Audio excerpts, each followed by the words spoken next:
আজি মই তোমালোকৰ সপ্তম শ্ৰেণীৰ অংকুৰণ মানে অসমীয়া কিতাপৰ পাঠ 5 বিজ্ঞান আৰু মানসিকতা এই লেচনৰ কুৱেশ্যন এনচাৰখিনি লৈ আনিছোঁ, তোমালোকে চাব পাৰা।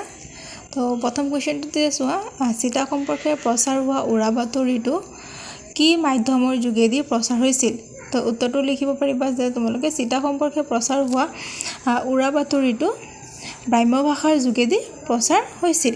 তো নেক্সট চোৱা খ নম্বৰটো, বুধবাৰে ছাত্ৰ ছাত্ৰীসকলে কিয় বিদ্যালয়লৈ অহা নাছিল? তো উত্তৰটো লিখিবা, বুধবাৰে ছাত্ৰ ছাত্ৰীসকলে চিটা লোৱাৰ ভয়ত বিদ্যালয়লৈ অহা নাছিল।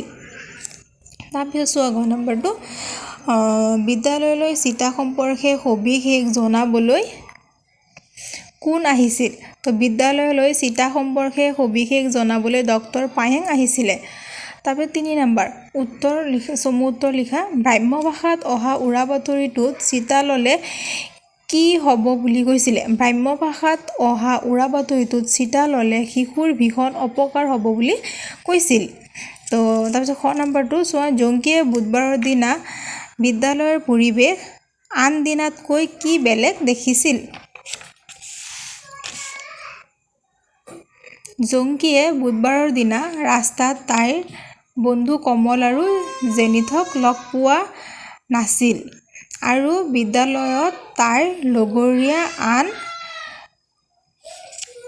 ছাত্ৰ ছাত্ৰীকো দেখা পোৱা নাছিল।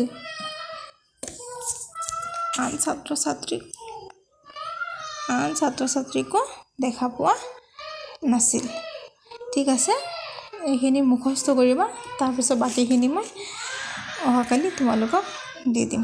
Thank U.